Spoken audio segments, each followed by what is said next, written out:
স্বাগত জানাচ্ছি আরটিভি সন্ধ্যার সংবাদে। আপনাদের সঙ্গে আছি আমি ফারজানা তানি এবং আমি সৈয়দা সাদিয়া বেনাজির। শেখ হাসিনা জুলাই আগস্টে মানবতা বিরোধী অপরাধের মাস্টারমাইন্ড এবং এমন হত্যায় উস্কানিদাতা, সরাসরি নির্দেশদাতা সহ 5টি অভিযোগ এনেছে তদন্ত সংস্থা। 2 থেকে 3 সপ্তাহের মধ্যে চার্জ দাখিল করে বিচার কাজ শুরু করা হবে বলে জানিয়েছেন আন্তর্জাতিক অপরাধ ট্রাইব্যুনালের চিফ প্রসিকিউটর তাজুল ইসলাম। দুপুরে এই মামলার তদন্ত প্রতিবেদন বিষয়ে সংবাদ সম্মেলনে তিনি এসব কথা বলেন। আরও জানাচ্ছেন GM মাহমুদ।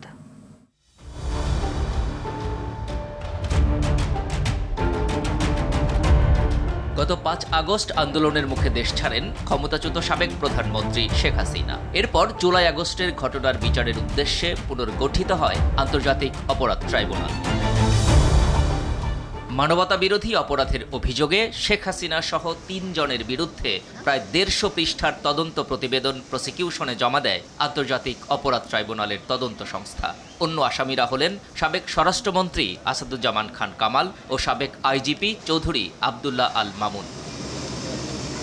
প্রতিবেদনে শেখ হাসিনাকে জুলাই আগস্টের মানবতা বিরোধী অপরাধের মাস্টারমাইন্ড উল্লেখ করে হত্যায় উস্কানি ও নির্দেশদাতা সহ 5টি অভিযোগ আনা হয়। তদন্তের প্রধান মাস্টারমাইন্ড এবং হুকুমদাতা হিসাবে, সুপিরিয়র কমান্ডার হিসাবে শেখ হাসিনার বিরুদ্ধে তদন্ত রিপোর্ট দাখিল করেছেন এবং তার সাথে তদানীন্তন স্বরাষ্ট্রমন্ত্রী আসাদুজ্জামান খান কামাল এবং আইজিপি চৌধুরী আবদুল্লাহ আল মামুনের বিরুদ্ধে রিপোর্ট দাখিল করেছেন। হাসপাতালে আহতদের চিকিৎসা না দেয়া এবং আন্দোলনকারীদের ফাঁসাতে সরকারি প্রতিষ্ঠানে আগুন দেয়ার নির্দেশনার অভিযোগও আনা হয় তদন্ত প্রতিবেদনে। বিভিন্ন সরকারি স্থাপনায় নিজেদের লোকদেরকে আগুন লাগিয়ে দিয়ে সেটার দায় চাপানোর ব্যাপারে নির্দেশনা দেয়া হচ্ছিল, যে ব্যাপারে সরাসরি প্রধান আসামি শেখ হাসিনার যে বক্তব্য, যে টেলিফোনিক নির্দেশ, সেগুলো সরাসরি আমাদের তদন্ত সংস্থা হস্তগত হয়েছে। প্রতিবেদনে বিভিন্ন গণমাধ্যমের তথ্যসহ ডিজিটাল অনেক তথ্য প্রমাণ যুক্ত করার কথাও জানান তাজুল ইসলাম। যুক্ত করা হয়েছে জাতিসংঘের তদন্ত প্রতিবেদনও। বিভিন্ন টেলিফোনিক কনভারসেশন, ওয়্যারলেস কনভারসেশন, বিভিন্ন জায়গায় সংরক্ষিত যে ডাটা সেগুলো আছে। সুতরাং বহুমাত্রিক ডিজিটাল এভিডেন্স এই মামলায় আমরা ব্যবহার করব বলে আশা করছি। সুরক্ষা ও নিরাপত্তার স্বার্থে সাক্ষীদের সংখ্যা ও নাম পরিচয় প্রকাশ করেননি চিফ প্রসিকিউটর। সাক্ষীদের নাম পরিচয় এগুলো সম্পূর্ণ ক্লাসিফাইড বিষয়, তাদের নিরাপত্তার স্বার্থে, ন্যায় বিচারের স্বার্থে এটা প্রকাশযোগ্য নয়। GM Mahmud, RTV, Dhaka. 8 মাস পেরিয়ে গেলেও ফ্যাসিস্ট শেখ হাসিনার বিরুদ্ধে দায়ের করা 606টি হত্যা মামলার মধ্যে একটিরও অভিযোগপত্র দিতে পারেনি পুলিশ। ডিএমপির মুখপাত্র বলেছেন, কয়েকটি মামলার কাজ অনেকটা এগিয়েছে। মানবাধিকার কর্মী ব্যারিস্টার সারা হোসেন বলেন, জুলাই আগস্ট হত্যাকাণ্ডের মামলাগুলোর ব্যাপারে জনসাধারণকে বিস্তারিত জানানো উচিত। আরও জানাচ্ছেন দীপন দেওয়ান। জুলাই আগস্ট গণ অভ্যুত্থানের সময় নির্বিচারে মানুষ হত্যা করে ফ্যাসিস্ট শেখ হাসিনার সরকার। পরে ক্ষমতাচ্যুত হয়ে ভারতে পালিয়ে যান শেখ হাসিনা। অন্তর্বর্তী সরকার গঠনের পর হাসিনা ও তার দোসরদের বিরুদ্ধে দেশের বিভিন্ন থানা ও আদালতে হত্যা মামলা হতে থাকে। ঢাকার 50টি থানার মধ্যে মোট 388টি মামলা দায়ের করা হয়। এর মধ্যে সবচেয়ে বেশি মামলা দায়ের হয় যাত্রাবাড়ি থানায় 112টি, মোহাম্মদপুর থানায় 13টি, মিরপুর থানায় 16টি, ধানমন্ডি থানায় 9টি, শাহবাগ থানায় 8টি, ওয়ারী থানায় 5টি, চকবাজার থানায় 6টি, উত্তরা পশ্চিম থানায় 12টি ও উত্তরা পূর্ব থানায় 8টি মামলা হয়েছে। চট্টগ্রাম বিভাগে 24টি, রাজশাহী বিভাগে 12টি, খুলনা বিভাগে 9টি, ময়মনসিংহে 8টি, রংপুরে 7টি, সিলেটে 5টি ও বরিশালে 6টি মামলা দায়ের হয়। ওইসব মামলার এজাহারে শেখ হাসিনাকে জুলাই ও আগস্ট আন্দোলনে ছাত্র জনতার হত্যাকাণ্ডের ঘটনায় প্রধান আসামি করা হয়েছে। এসব মামলার কোনোটিরই মাঠ পর্যায়ের তদন্ত শেষ হয়নি। এটিকে তদন্তের ধীরগতি বলতে নারাজ পুলিশ। সবগুলো প্রক্রিয়া অনুসরণ করে, সবগুলো ধাপ অনুসরণ করে মামলায় পুলিশ প্রতিবেদন দাখিল করা হয়ে থাকে। কিছু মামলা অনেক দূর এগিয়েছি এবং আশা করি অল্প সময়ের ভিতরে কিছু মামলার পুলিশের প্রতিবেদন বিজ্ঞ আদালতে দাখিল করা হবে। এসব মামলার বাদী হয়েছেন ভিকটিমের পাশাপাশি সংক্ষুব্ধ অনেকে। আইনজীবী ও মানবাধিকার কর্মী সারা হোসেন মনে করেন, মামলাগুলো দেখভালের জন্য নির্দিষ্ট কাউকে দায়িত্ব দেওয়া উচিত। যাচাই বাছাই প্রক্রিয়াটা কত দূর এবং এই মামলাগুলোর আসলে শেষ পরিণতি কি হবে, এটা নিয়ে যদি কিছু ধারণাও পাওয়া যেত তাহলে সবাই বুঝতে পারতো যে আমরা বিচার তদন্ত শেষ হওয়ার দিকে এগোচ্ছে কিনা, বিচার প্রক্রিয়া শুরু হবে কিনা, কারণ বিচার অবশ্যই হওয়া উচিত। মামলাগুলোর যৌক্তিক সুরাহা হওয়া দরকার বলেও মন্তব্য করেন এই আইনজীবী। সার্বিকভাবে সরকারের অবস্থানটা কি সেটা জানতে পারলে খুব ভালো হতো। দীপন দেওয়ান, RTV, ঢাকা। এদিকে আন্তর্জাতিক অপরাধ ট্রাইব্যুনালে জুলাই গণ অভ্যুত্থানে সংঘটিত হত্যা, গণহত্যা এবং 2013 সালে হেফাজতে ইসলামের শাপলা চত্বর কেন্দ্রিক মানবতাবিরোধী অপরাধের একাধিক মামলায় শুনানি অনুষ্ঠিত হচ্ছে। এসব মামলায় ঢাকা উত্তর সিটি কর্পোরেশনের সাবেক মেয়র মোহাম্মদ আতিকুল ইসলাম, সাবেক মন্ত্রী শামসুল হক টুকু, সাবেক আইজিপি চৌধুরী আবদুল্লাহ আল মামুন ও সাবেক সেনা কর্মকর্তা জিয়াউল আহসান সহ 13 জনকে ট্রাইব্যুনালে হাজির করা হয়েছে। সকালে কড়া নিরাপত্তার মধ্য দিয়ে তাদের ট্রাইব্যুনালে আনা হয়। গণহত্যার মামলায় তাদের বিরুদ্ধে আজ প্রতিবেদন জমা দেওয়ার দিন ধার্য ছিল।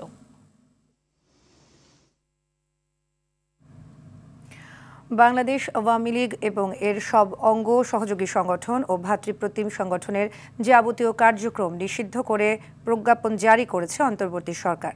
স্বরাষ্ট্র মন্ত্রণালয়ের জননিরাপত্তা বিভাগ এই প্রজ্ঞাপন জারি করে। সন্ত্রাস বিরোধী অধ্যাদেশ অনুযায়ী এই ব্যবস্থা নেওয়া হয়েছে।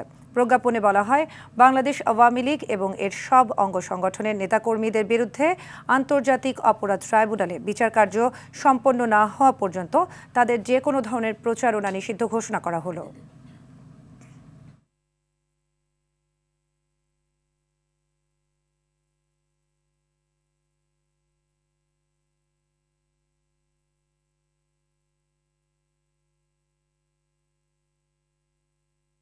আওয়ামী লীগের কার্যক্রম নিষিদ্ধের গেজেট প্রকাশের পর দলটি নিবন্ধন ইস্যুতে সিদ্ধান্ত নিতে বৈঠকে বসেছে নির্বাচন কমিশন।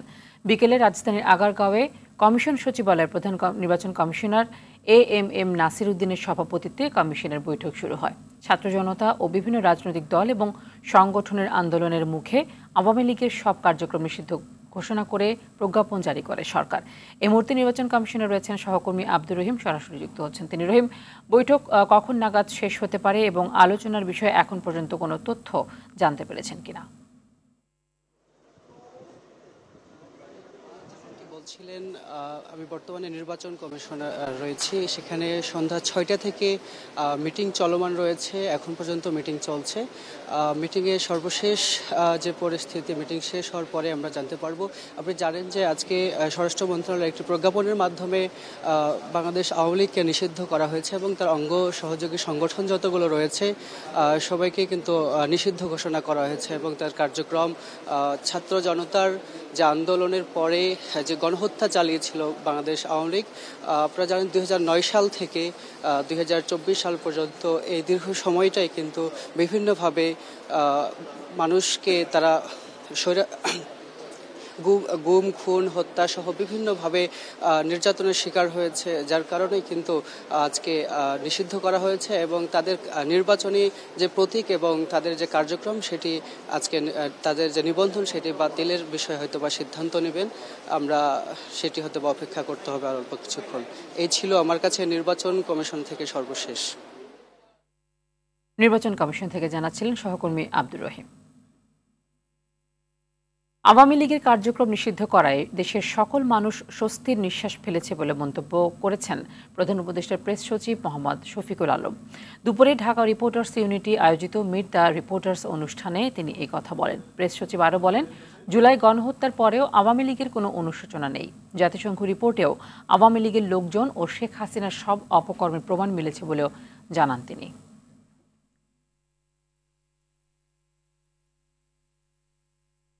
আওয়ামী লীগের কার্যক্রম নিষিদ্ধ হয়েছে বিকজ তারা যেই ধরনের হিউম্যান রাইটস অ্যাবিউজ করেছে, তারা জনগণের ভোটাধিকার কেড়ে নিয়েছে, তারা তো পুরো বাংলাদেশের মানুষের সমস্ত অধিকার তারা খর্ব করেছিল। তো সেটার আলোকে বাংলাদেশে যারা জুলাই অভ্যুত্থানে ছিলেন সমস্ত পার্টির সাপোর্ট ছিল এই আমাদের যে ডিসিশনের পিছনে। আর আপনি বলছেন যে কনসালটেশন, সবার সাথে কনসালটেশন হয়েছে, তো এটা তো আমাদের বলা লাগবে না, আমরা সবার সাথে কথা বলেছি। আওয়ামী লীগকে নিষিদ্ধের আড়ালে দেশে নাটকীয়তা চলছে বলে মন্তব্য করেছেন বিএনপির স্থায়ী কমিটির সদস্য মির্জা আব্বাস। বলেন, মানবিক করিডোরের নামে সরকার একটি বিশেষ গোষ্ঠীর স্বার্থ রক্ষা করছে। অন্তর্বর্তী সরকার দেশপ্রেমিক ও জনবান্ধব সরকার নয় বলেও মন্তব্য করেন তিনি। দলের যুগ্ম মহাসচিব রুহুল কবির রিজভী সরকারকে আবেগের বশে কোনো সিদ্ধান্ত না নেওয়ার আহ্বান জানান। জাতীয় প্রেস ক্লাবে দুটি আলাদা অনুষ্ঠানে তারা এসব কথা বলেন। রুদ্র রফিকের রিপোর্টে দেখুন বিস্তারিত। বিএনপি নেতা নাসির উদ্দিন পিন্টুর স্মরণে জাতীয় প্রেস ক্লাবে আলোচনা সভার আয়োজন করে পিন্টু স্মৃতি সংসদ। এতে ঢাকা মহানগর বিএনপির বিভিন্ন পর্যায়ের নেতৃবৃন্দের সাথে যোগ দেন কেন্দ্রীয় নেতারা।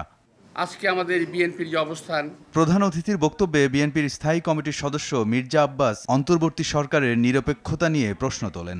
সন্দেহভাজন বিদেশিদের আগমন করেছে, বিভিন্ন সময় তারা বিভিন্ন মিশন নিয়ে আসতেছে, তারা কোনো উদ্দেশ্য পারপাস সার্ভ করতেছে। এই সরকার কোনো পরিস্থিতিতেই গণবান্ধব কিংবা দেশপ্রেমিক সরকার নয়। বিশ্বের কোনো দেশ এই করিডোর দিয়ে শান্তিতে নাই। জনগণের ভোটের মাধ্যমে নির্বাচিত সরকার সিদ্ধান্ত নেবে তারা কি করবে। আওয়ামী লীগের পুনর্বাসন নিয়ে বিএনপির বিরুদ্ধে যারা অভিযোগ তুলতে চায় তারা দেশ ও জনগণের শত্রু বলেও মন্তব্য মির্জা আব্বাসের। আমরা সবকিছু সাধারণ নাটক মনে হচ্ছে। যেই শাহবাগ আপনারা বন্ধ করেছেন, মিছিল মিটিং করা যাবে না, সেখানে সরকারের পৃষ্ঠপোষকতায় সরকারের দল এনসিপির লোকেরা ওখানে মিছিল মিটিং করে কিভাবে? একটা সার্কাস জাতীয় কিছু একটা হচ্ছে, নাটক জাতীয় কিছু একটা হচ্ছে। নার্সেস অ্যাসোসিয়েশন অব বাংলাদেশ ন্যাব আয়োজিত আলোচনা সভায় রুহুল কবির রিজভী সরকারকে সংস্কারের বিষয়ে দৃশ্যমান কার্যক্রম করার আহ্বান জানান। যে কোনো হঠাৎ আবেগবশত কোনো সিদ্ধান্ত নিয়েন না, অনেক দূর তাকিয়ে আপনার সিদ্ধান্ত নিন। আপনার সংস্কারের কথা বলছেন, আপনার কিছু সংস্কার আপনার ক্ষমতায় থাকতেই দেখান না কেন? রুদ্র রফিক, RTV, ঢাকা। আওয়ামী লীগ নিষিদ্ধ ও বিচার এবং জুলাই ঘোষণাপত্রের দাবিতে শাহবাগের গণজমায়েতে দেয়া আপত্তিকর স্লোগানের দায় নেবে না জাতীয় নাগরিক পার্টি এনসিপি। এই দায় স্লোগান দেয়া সংশ্লিষ্ট পক্ষকেই বহন করতে হবে। এনসিপির যুগ্ম সদস্য সচিব সালেহ উদ্দিন সিফাত স্বাক্ষরিত বিবৃতিতে এসব কথা বলা হয়েছে। একই সঙ্গে মুক্তিযুদ্ধের সময় যাদের বিরুদ্ধে গণহত্যায় সহযোগিতার অভিযোগ রয়েছে সেসব পক্ষকে রাজনৈতিক অবস্থান স্পষ্টভাবে ব্যাখ্যা করার আহ্বানও জানিয়েছে এনসিপি। এটা জাতীয় সমঝোতা ও ঐক্যের পথ দৃঢ় করবে এবং জুলাইয়ের জন আকাঙ্ক্ষা বাস্তবায়নে সহযোগী হবে বলে মনে করে এনসিপি। স্বাস্থ্যসেবা নিজেই স্বাস্থ্যহীন বলে মন্তব্য করেছেন প্রধান উপদেষ্টা ডক্টর মোহাম্মদ ইউনূস। সকালে প্রধান উপদেষ্টার কার্যালয়ে সিভিল সার্জন সম্মেলনের উদ্বোধনী অনুষ্ঠানে এসব কথা জানান তিনি। প্রধান উপদেষ্টা বলেন, একে অপরকে দোষ না দিয়ে এটা থেকে পরিত্রাণ পাওয়ার জন্য কাজ করতে হবে। স্বাস্থ্যসেবার কোনো কাঠামোর প্রয়োজন নেই জানিয়ে প্রধান উপদেষ্টা বলেন, যে কোনো পরিস্থিতিতে চিকিৎসকদের এগিয়ে আসতে হবে। নাজমুল হুদার রিপোর্ট। সম্পূর্ণ অনুষ্ঠানটি দেশের স্বাস্থ্য খাত সংস্কারের অংশ হিসেবে প্রথমবারের মতো অনুষ্ঠিত হচ্ছে 2 দিনব্যাপী সিভিল সার্জন সম্মেলন। ডিসি সম্মেলনের আদলে 64 জেলার স্বাস্থ্য প্রশাসকদের নিয়ে এই সম্মেলন হচ্ছে। এতে স্বাস্থ্য খাতের মাঠ পর্যায়ের অভিজ্ঞতার আলোকে প্রয়োজনীয় দিক নির্দেশনা দিবেন সংশ্লিষ্টরা। যে দায়িত্ব এখন আপনাদের কাছে ডিসেন্ট্রালাইজ করা হলো, এটা যেন আর কোশ্চিন কালো মন্ত্রণালয়ে ফিরে না আসে, সেই ব্যবস্থার সেই দায়ভার আপনাদেরকে নিতে হবে। সকালে নিজ কার্যালয়ে 2 দিনব্যাপী এ সম্মেলনের উদ্বোধন করেন অন্তর্বর্তী সরকারের প্রধান উপদেষ্টা ডক্টর মোহাম্মদ ইউনূস। এ সময় স্বাস্থ্যসেবা নিজেই স্বাস্থ্যহীন বলে মন্তব্য করেন প্রধান উপদেষ্টা। স্বাস্থ্যসেবা যে স্বাস্থ্যহীন সেটা আমরা সবাই বুঝি, এবং একে অপরকে দোষ দিই, এর কারণে এটা হয় না, ওর কারণে এটা হয় না। দোষ দিলে তো স্বাস্থ্যহীনতা দূর হয়ে যাবে না। এটার প্রতিকার করতে হবে যাতে করে আমরা স্বাস্থ্যসেবা সঠিকভাবে করতে পারি। দুনিয়ার যত দেশ আছে, যত জাতি আছে, তারা যদি নিজ নিজ স্বাস্থ্যসেবা আমাদের চেয়ে ভালো করতে পারে, আমাদের মধ্যে কি গাফিলতি আছে, কি অভাব আছে যে কারণে আমরা পাচ্ছি না। মানুষ হিসেবে আমাদের কোনো ঘাটতি আছে, তার সক্ষমতা হিসেবে তার ঘাটতি আছে, আমার মনে হয় না। তো সেটাই নিজেদের কাছে আত্মজিজ্ঞাসা যে কীভাবে করলে আমরা এটার থেকে পরিত্রাণ পাবো। সিভিল সার্জনরা চাইলে সীমিত সম্পদের মধ্যেও চিকিৎসা সেবার মান আরও 25% উন্নতি করা সম্ভব বলে মন্তব্য করেন ডক্টর মোহাম্মদ ইউনূস। যা কিছু আছে তা দিয়ে কি এর চেয়ে ভালো কিছু করা যাবে না এরকম মনে হয়? আমার তো মনে হয় না। আমার মনে হয় যেভাবে আছে সমস্ত অভাব এবং ঘাটতির মধ্যেই আমরা এর চেয়ে ভালো করব। আমি একদম নিশ্চিতভাবে বলতে পারি স্বাস্থ্যসেবা 25% ভালো গেছে, শুধু এইটুকু চিন্তা করে আমরা এর চেয়ে ভালো করবো। দেশে প্রথমবারের মতো সিভিল সার্জন সম্মেলনের সুফল পাওয়ার আশাও জানান প্রধান উপদেষ্টা। এই যা আছে এর মধ্যে থেকে একটা বিরাট পরিবর্তন আমরা আনতে পারি। নাজমুল হুদা, RTV, ঢাকা। অন্তর্বর্তী সরকারের প্রধান উপদেষ্টা ডক্টর মোহাম্মদ ইউনূসের সঙ্গে সাক্ষাৎ করেছেন নেপালের ফেডারেল পার্লামেন্টের প্রতিনিধি সভার ডেপুটি স্পিকার ইন্দিরা রানা। দুপুরে রাজধানীর তেজগাঁওয়ে প্রধান উপদেষ্টার কার্যালয়ে এই সাক্ষাৎ অনুষ্ঠিত হয়। এ সময় উভয় দেশের স্বার্থ সংশ্লিষ্ট বিভিন্ন বিষয় নিয়ে দুজনের মধ্যে আলোচনা হয় বলে জানান প্রধান উপদেষ্টার উপ প্রেস সচিব Abul Kalam Azad Majumdar.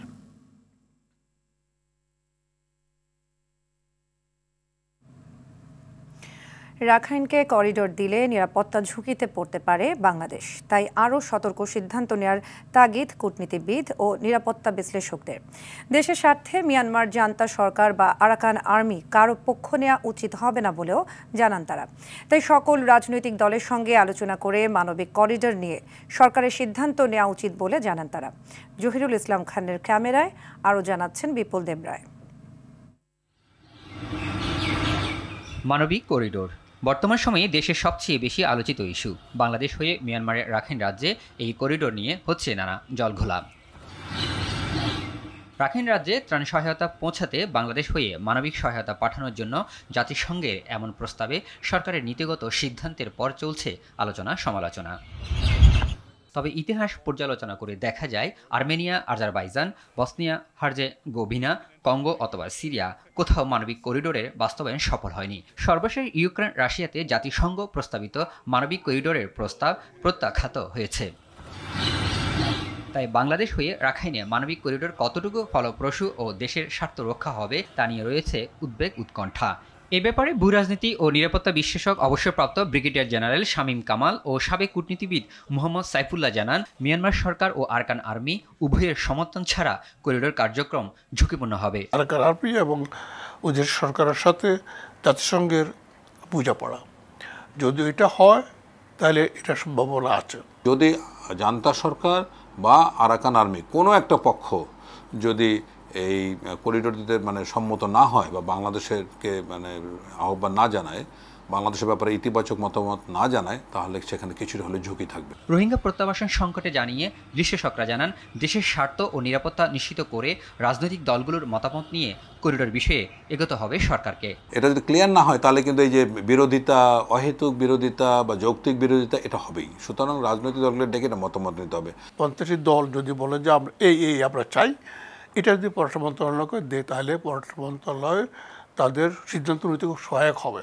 Chittagong hill truck research ফাউন্ডেশনের চেয়ারম্যান মেহেদি হাসান পলাশ জানান, অন্য দেশের সীমান্ত হয়ে মানবিক করিডোর স্থাপন সহজ হওয়া সত্ত্বেও বাংলাদেশ হয়ে কেন প্রস্তাব, এটি চিন্তার বিষয় বলে দাবি করেন তিনি। রোহিঙ্গা ইস্যু নিয়ে আরাকান আর্মির একটা কনফ্লিক্ট অফ ইন্টারেস্ট রয়েছে, কাজে এখানে ঝুঁকিটা অনেক বেশি। আমরা বা জাতিসংঘ সেই সমস্ত যেখানে বেটার অপশন আছে সেই বেটার অপশনগুলো বিবেচনা না করে কেন বাংলাদেশকে ফোর্স করছে? মিয়ানমারের এই অঞ্চলটি মাদক, অস্ত্র, নারী ও শিশু পাচার কেন্দ্র হিসেবে পরিচিত। করিডোর দিলে মাদক বা অবৈধ অস্ত্র প্রবেশের আশঙ্কা থেকে যায় বলেও জানান CST চেয়ারম্যান। একদিকে রোহিঙ্গা প্রত্যাবাসন, অন্যদিকে মানবিক করিডোর ব্যবস্থা নিয়ে বাংলাদেশ এক জটিল সমীকরণের মধ্যে পড়েছে। বিশ্লেষকরা বলছেন, এই ধরনের সমস্যা থেকে উত্তরণের জন্য বিচক্ষণতার পরিচয়ের পাশাপাশি বাংলাদেশকে সুদৃঢ়ভাবে সিদ্ধান্ত নিতে হবে এই করিডোর নিয়ে। তা না হলে দেশ এক সংকটময় পরিস্থিতির মধ্যে যাবে বলে মনে করছেন তারা। বিপুল দেবরাই, RTV, ঢাকা। পুলিশের হাতে আর মারণাস্ত্র থাকবে না, তবে আর্মড পুলিশ ব্যাটালিয়ন সদস্যদের হাতে অস্ত্র থাকবে এবং র্যাব পুনর্গঠনের সিদ্ধান্তও হয়েছে বলে জানিয়েছেন স্বরাষ্ট্র উপদেষ্টা লেফটেন্যান্ট জেনারেল মোহাম্মদ জাহাঙ্গীর আলম চৌধুরী। সচিবালয়ে সাংবাদিকদের কথা বলেন তিনি। এ সময় বিজিবি মহাপরিচালক বলেন, ভারতের রোহিঙ্গা শরণার্থীদের বাংলাদেশে পুশিন করার চেষ্টা করছে বিএসএফ। বিস্তারিত বিল্লাল হোসেনের রিপোর্টে। বিগত 16 বছর নিজেদের ক্ষমতা ধরে রাখতে আইনশৃঙ্খলা বাহিনীকে লাঠিয়াল বাহিনী হিসেবে ব্যবহার করেছে স্বৈরাচার আওয়ামী লীগ সরকার।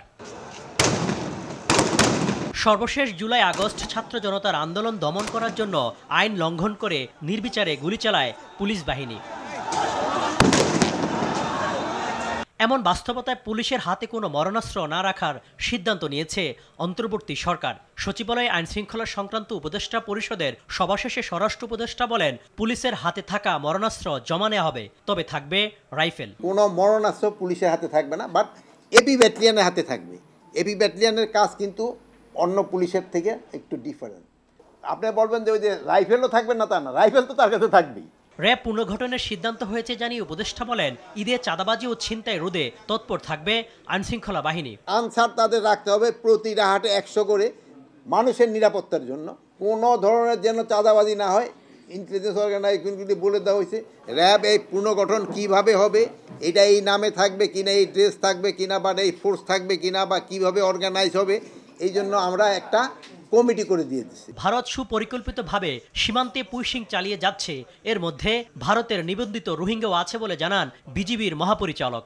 102 জনকে আমরা পেয়েছি, যাদেরকে এই বিএসএফ বিভিন্ন কর্নারে পুশিং করেছে। এর মধ্যে 39 জন রোহিঙ্গা পাওয়া গেছে। CRIN মানে ইন্ডিয়া, সেখানে রেজিস্ট্রেশন করা। তো এই 5 জনকেও আমরা, যেখানে এই 5টা আছে, আমরা এই বিষয়ে অভিযোগ দায়ের করছি। আশরাফুজ্জামান সিদ্দিকী বলেন, পুশিং ঠেকাতে সীমান্তে সতর্ক অবস্থায় আছে বিজিবি। খাগড়াছড়ি এলাকায় মূলত আরও প্রায় 200 থেকে 300 জনের মতো এই ধরনের শরণার্থী ওপারে আছে, যাদেরকে বিএসএফ পুশব্যাক করে দেওয়ার চেষ্টা করছিল। বিল্লাল হোসেন, RTV, ঢাকা। সাইকেল কিনতে মাত্র 3000 টাকার জন্য 2 খালাকে খুন করেছে আপন ভাগ্নে। রাজধানীর শেওড়াপাড়ায় গেল 9 মে দুপুরে 2 বোনের খুনের এমন কারণ উদ্ঘাটন করেছে ঢাকা মহানগর গোয়েন্দা পুলিশ। বিকেলে ঢাকা মহানগর গোয়েন্দা পুলিশের যুগ্ম কমিশনার নাসিরুল ইসলাম এমন তথ্য জানিয়েছেন। তিনি বলেন, মাত্র 14 বছর বয়সী এই খুনির নাম গোলাম রব্বানী খান ওরফে তাজ। আরও জানাচ্ছেন AR বাদল। সিসি ক্যামেরার ফুটেজে 9 মে শুক্রবার 12:30টার দিকে একজনকে দেখা যায় শেওড়াপাড়ার ওই বাড়িতে যেতে। এরপর ওই ব্যক্তি গেট খুলে সিঁড়ি বেয়ে উপরে চলে যায়। বিকেল 5টার পর হত্যার মিশন শেষ করে তাকে আবার বেরিয়ে যেতে দেখা যায়, কিন্তু এবার ছেলেটি পোশাক বদল করলেও মাথায় সেই আগের টুপি দেখা যায়। পরে গোয়েন্দা পুলিশের একটি দল তাকে গ্রেপ্তারের পর জানতে পারে হত্যার শিকার 2 নারী হলেন ছেলেটির আপন খালা। জামাসহ বিভিন্ন আলামত জব্দ করা হয়। ঘাতক গোলাম রব্বানী খান রাজধানীর সুনির আখড়া এলাকায় বাবা মার সাথে বসবাস করত। ঢাকা মহানগর গোয়েন্দা পুলিশের যুগ্ম কমিশনার নাসিরুল ইসলাম জানান, বাসায় প্রবেশের পর ভাগ্নে গোলাম রব্বানী খান তার খালার টাকা চুরি করার সময় দেখে ফেললে সে খালাকে হত্যা করে। এ ঘটনা দেখে এগিয়ে এলে আরেক বোনকেও হত্যা করে। হত্যার শিকার 2 বোনের নাম মরিয়ম বেগম ও তার বোন সুফিয়া বেগম। একটি পুরনো সাইকেল, বাইসাইকেল কেনার জন্য টাকা সংগ্রহের উদ্দেশ্যে সে তার খালার বাসায় আসে এবং সাইকেলের দাম 3000 টাকা। খালার মানিব্যাগ থেকে টাকা চুরি করে। টাকা চুরি করার ঘটনাটি তার খালার চোখে পড়ে।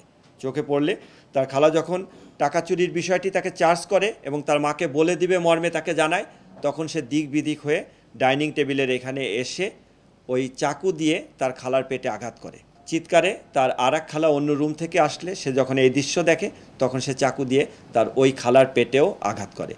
পুলিশ জানায় ছেলেটির আচরণ ছিল কিছুটা অস্বাভাবিক। এ কারণে তাকে স্কুল থেকেও বের করে দেয়া হয়। একবার সে তার বাবাকেও মারতে গিয়েছিল। এ ঘটনায় নিয়মিত মামলা হয়েছে। AR বাদল, RTV, ঢাকা। বহুল আলোচিত পিলখানা হত্যাকাণ্ডের বিস্ফোরক আইনের মামলায় দ্বিতীয় দফায় জামিন পেলেন হত্যা মামলায় খালাস পাওয়া আরও 40 জন আসামি। সোমবার জামিনের এই আদেশ দেন ঢাকার বিশেষ ট্রাইব্যুনাল 2-এর বিচারক মোহাম্মদ ইব্রাহিম মিয়া। এর আগে একই মামলায় জামিনে মুক্তি পেয়েছিলেন 178 জন আসামি। আদেশের পর জামিন প্রাপ্তদের স্বজনরা উচ্ছ্বাস প্রকাশ করেছেন আদালত প্রাঙ্গণে। রাষ্ট্রপক্ষের আইনজীবী বলেন, খালাস পাওয়ার পর দীর্ঘদিন কারাগারে আটকে থাকায় আইনি প্রক্রিয়ায় মানবিক দিক বিবেচনায় 40 জনকে জামিন দিয়েছেন। তারা যে কোনো সময় মুক্তি পেতে পারেন বলে জানান তিনি। যারা জামিনপ্রাপ্ত হয়েছেন বা ইতিপূর্বে 178 জন জামিনপ্রাপ্ত হয়েছেন, এরা সবাই বিস্ফোরক মামলার আসামি হিসাবে এরাও বিচারাধীন থাকবেন। কাজেই চূড়ান্তভাবে কার কার বিরুদ্ধে কী সাক্ষী আসে সেই সাক্ষীর বিষয়ই চূড়ান্ত সিদ্ধান্ত হবে। আজকে জামিনপ্রাপ্ত অথবা যারা ভিতরে আছেন সবার জন্যই বর্তমান মামলার যে স্বাক্ষর সেটা প্রযোজ্য হবে। সেই সাক্ষীর আলোকে তাদের ভবিষ্যৎ ফলাফল নির্ধারিত হবে। পাকিস্তান নয়, ভারতই প্রথম যুদ্ধবিরতির বিষয়ে আগ্রহ দেখিয়েছে বলে জানিয়েছেন পাকিস্তানের আইএসপিআর এর মুখপাত্র লেফটেন্যান্ট জেনারেল আহমেদ শরীফ। তবে পাকিস্তানে অবস্থান করা জঙ্গিদের টার্গেট করে ভারত অপারেশন সিঁদুর পরিচালনা করেছে বলে পুনরায় দাবি করেছে ভারতীয় বিমান বাহিনী। এদিকে যুদ্ধবিরতি বাস্তবায়িত হওয়ায় স্বস্তি ফিরেছে দুই দেশের সীমান্তবর্তী অঞ্চলগুলোতে। বিস্তারিত থাকছে অর্ণব প্রসাদের রিপোর্টে। যুক্তরাষ্ট্রের মধ্যস্থতায় টানা 4 দিনের রক্তক্ষয়ী সংঘাতের পর অবশেষে স্বস্তি ফেরে ভারত পাকিস্তান সীমান্তে। তবে এখনো অব্যাহত রয়েছে দুই দেশের কথার লড়াই। রোববার দুই দেশই সংঘাত পরিস্থিতি নিয়ে সংবাদ সম্মেলনের আয়োজন করে। রোববার রাতে সংবাদ সম্মেলনে পাকিস্তানের আন্তঃবাহিনী জনসংযোগ পরিদপ্তরের মুখপাত্র লেফটেন্যান্ট জেনারেল আহমেদ শরীফ দাবি করেন, যুদ্ধবিরতির বিষয়ে সর্বপ্রথম আগ্রহ দেখিয়েছে ভারত। পাশাপাশি পাকিস্তান যুদ্ধবিরতির প্রতিশ্রুতি কঠোরভাবে মেনে চলছে বলেও জানান তিনি। তবে ভারত যুদ্ধবিরতি লঙ্ঘন করলে ইসলামাবাদ তার কঠোর জবাব দিবে বলেও সাফ জানান আহমেদ শরীফ। Whatever we have been doing so far is just protecting ourselves. আমরা নিয়ন্ত্রণ রেখায় যুদ্ধবিরতির প্রতিশ্রুতি কঠোরভাবে মেনে চলছি। তবে যদি বিরোধী পক্ষ এটি লঙ্ঘন করে তাহলে আমরাও যথাযথভাবে সেটার জবাব দেব। Whether they are doing this. একই দিন অপারেশন সিঁদুরের বিস্তারিত ফল নিয়ে সংবাদ সম্মেলনে ভারত পাকিস্তানে অবস্থান করা জঙ্গি স্থাপনায় হামলা চালিয়েছে বলে আবারও দাবি করেন ভারতীয় বিমান বাহিনীর শীর্ষ কর্মকর্তা একে ভারতী। ভারতের বিরুদ্ধে পাকিস্তানের পাল্টা হামলায় দেশটির 5 সেনা কর্মকর্তার নিহতের কথা স্বীকার করলেও ভারতের রাফাল যুদ্ধবিমান ধ্বংসের বিষয়টি এড়িয়ে যান তিনি। এদিকে যুদ্ধবিরতি বাস্তবায়িত হওয়ায় স্বস্তি ফিরেছে দুই দেশের সীমান্তবর্তী অঞ্চলগুলোতে। ভয়ে আতঙ্কে ঘরছাড়া মানুষ ধীরে ধীরে স্বাভাবিক কর্মজীবনে ফিরছে। অর্ণব প্রসাদ, RTV। দ্বিতীয় দফায় যুক্তরাষ্ট্রের প্রেসিডেন্ট হওয়ার পর প্রথমবারের মতো রাষ্ট্রীয় সফরে যাচ্ছেন ডোনাল্ড ট্রাম্প। একাধিক ইস্যুতে মধ্যপ্রাচ্য ভ্রমণকে বিশেষভাবে দেখছে ট্রাম্প প্রশাসন। সফরে সৌদি, কাতার ও আরব আমিরাতের সঙ্গে জ্বালানি, গাজা সংকট ও ইরানের পারমাণবিক কর্মসূচি নিয়ে আলোচনার কথা রয়েছে। তবে সফর তালিকায় ইসরায়েলের নাম না থাকায় নেতানিয়াহুর সঙ্গে ট্রাম্পের সম্পর্ক ভঙ্গের গুঞ্জন শোনা যাচ্ছে আবারও। এদিকে এক মার্কিন জিম্মিকে মুক্তির ঘোষণা দিয়েছে হামাস। সামদানি প্রত্যয়ের রিপোর্টে দেখুন বিস্তারিত। চলতি সপ্তাহে প্রথমবারের মতো রাষ্ট্রীয় সফরে যাচ্ছেন মার্কিন প্রেসিডেন্ট ডোনাল্ড ট্রাম্প। গাজায় চলমান যুদ্ধসহ একাধিক ইস্যুতে মধ্যপ্রাচ্য ভ্রমণকে বিশেষভাবে দেখা হচ্ছে। মধ্যপ্রাচ্যের বন্ধুপ্রতিম দেশগুলোর কাছ থেকে জ্বালানি তেল বাণিজ্য, গাজা ইয়েমেন সংকট ও ইরানের পরমাণু কর্মসূচি নিয়ে আলোচনা করবেন তিনি। গাজা থেকে ফিলিস্তিনিদের বিতরণ প্রসঙ্গে বিরোধিতা ছাড়াও স্বাধীন ফিলিস্তিনের পক্ষে মধ্যপ্রাচ্যের দেশগুলোর পক্ষ থেকে চাপ বাড়ছে। পরীক্ষিত মিত্রদের কাছ থেকে এরকমের চাপ আগে কখনো মোকাবেলা করেনি ওয়াশিংটন, যার কারণে ট্রাম্পের এ সফরে গাজা যুদ্ধ আলোচনার কেন্দ্রবিন্দুতে থাকতে পারে বলে ধারণা করছে গণমাধ্যম গার্ডিয়ান। পাশাপাশি চীনের অর্থনৈতিক প্রভাব মোকাবেলা নিয়েও আলোচনা করতে পারেন ট্রাম্প। সফরসূচিতে ইসরায়েলের নাম না থাকায় কানাঘুষো শুরু হয়েছে বিভিন্ন মহলে। ইসরায়েলের গণমাধ্যম হায়োমের এক প্রতিবেদনে এর আগে দাবি করা হয়েছিল বিভিন্ন ইস্যুতে নেতানিয়াহু ও ট্রাম্পের দূরত্ব বাড়ছে। সফরসূচিতে ইসরায়েলের নাম না থাকায় সে গুঞ্জনের পালে আবারও হাওয়া লেগেছে। ট্রাম্পের মধ্যপ্রাচ্য সফরের ঘোষণা আসার কয়েক ঘন্টার মধ্যে মার্কিন ইসরায়েলি জিম্মি ইদান আলেকজান্ডারকে মুক্তির ঘোষণা দিয়েছে স্বাধীনতাকামী গোষ্ঠী হামাস। এ ঘোষণাকে যুদ্ধবিরতি প্রচেষ্টায় গোষ্ঠীটির সরাসরি মার্কিন হস্তক্ষেপ প্রত্যাশার ইঙ্গিত হিসেবে দেখছে বিশ্লেষকরা। মধ্যপ্রাচ্যের অস্থিরতা প্রকট হচ্ছে প্রতিনিয়ত। ফিলিস্তিনের গাজা উপত্যকায় ইসরায়েলি হামলায় রোববার আরও ২৬ জন নিহত হয়েছে। একই সঙ্গে হামলা হয়েছে ইয়েমেনের হোদেইদা বন্দর ও রাজধানী সানায়। সিরিয়াতেও ধীরে ধীরে বাড়ছে ইসরায়েলি হামলা। এর মধ্যে ট্রাম্পের সফর অঞ্চলটির স্থিতিশীলতা ফেরাতে কতটুকু ভূমিকা রাখবে তা দেখতে মুখিয়ে আছে গোটা বিশ্ব। সামদানি প্রত্যয়, RTV। বিসিবি চাইলে পাকিস্তানে খেলতে যাবেন বলে জানালেন বাংলাদেশ টি-20 দলের নতুন অধিনায়ক লিটন দাস। আরব আমিরাতে সিরিজ খেলতে যাওয়া উপলক্ষে বিকেলে বিসিবিতে সংবাদ সম্মেলনে এমনটি জানিয়েছেন তিনি। দায়িত্ব পাওয়ায় নিজের ভালো খেলতে চাওয়ার পাশাপাশি বাংলাদেশ ক্রিকেটকে এগিয়ে নেয়ার প্রত্যয়ের কথাও জানান লিটন দাস। আরও জানাচ্ছেন আতিকুল ইসলাম শাকিল।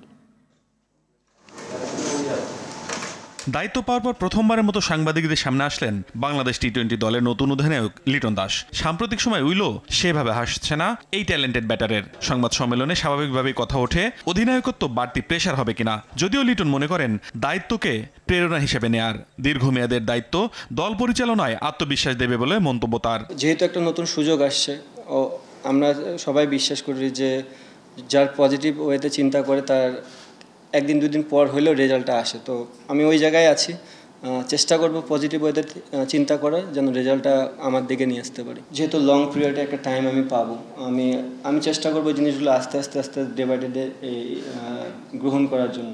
চলতি মাসের 25 তারিখ থেকে পাকিস্তানের বিপক্ষে তাদের মাটিতেই 5 ম্যাচের টি-20 সিরিজ হওয়ার কথা। সেটির প্রস্তুতি হিসেবেই মূলত আমিরাতের বিপক্ষে 2 ম্যাচের টি-20 সিরিজ। কিন্তু পাক ভারত যুদ্ধ অনিশ্চিত করে দিয়েছে মূল সিরিজই। যদিও লিটন মনে করেন পরিস্থিতি অনুকূলে থাকলে 2 বোর্ড চাইলেই খেলতে যাবে বাংলাদেশ। পাকিস্তানের বিষয়টা এখন টোটালি ম্যাক্সিমামই সবাই জানে যে কী কারণে পাকিস্তানের ক্রিকেটটা এখন অফ। 2 বোর্ডের মধ্যেই কথোপকথনের মাধ্যমেই জিনিসটা আগাবে। যদি বিসিবি মনে করে আমরা ওখানে ক্রিকেট খেলতে যাওয়ার মতন সিচুয়েশন যদি থাকে, আমরা অবশ্যই খেলতে যাব ওখানে। এ সময় লিটন কথা বলেন ওয়ানডেতে বাংলাদেশের র্যাঙ্কিং নিয়েও। তিনি আশা প্রকাশ করেন শিগগিরই ঘুরে দাঁড়াবে বাংলাদেশ। কয়েকটা সিরিজ খেললে এই প্লেয়ারগুলো যখন কন্টিনিউ বেসিসে খেলবে, আবার ডে বাই ডে উপরে যাবে। আতিকুল ইসলাম শাকিল, RTV, ঢাকা। 2027 বিশ্বকাপ পর্যন্ত বাংলাদেশ দলের পেস বোলিং কোচ হিসেবে নিয়োগ পেয়েছেন অস্ট্রেলিয়ান সাবেক পেসার শন টেট। এক সংবাদ বিজ্ঞপ্তিতে বিষয়টি নিশ্চিত করেছে বিসিবি। সবকিছু ঠিক থাকলে চলতি মাসেই টাইগার কোচিং প্যানেলে যোগ দেবেন তিনি। 2022 সালে টেইটের সঙ্গে আলোচনা হলেও তাকে নিয়োগ দেয়নি বিসিবি। তবে গত বিপিএল এর সময় ফের তার সঙ্গে কথাবার্তার পর চূড়ান্ত করা হয় সাবেক এই অজি পেসারকে। এদিকে আনুষ্ঠানিকভাবে বিদায় জানানো হলো বাংলাদেশের বোলিং কোচের দায়িত্বে থাকা অ্যান্ড্রে অ্যাডামসকে। সন্ধ্যার সংবাদ এই পর্যন্তই। রাতের সংবাদ 11:15টায় দেখার আমন্ত্রণ রইল। ধন্যবাদ সবাইকে। ধন্যবাদ।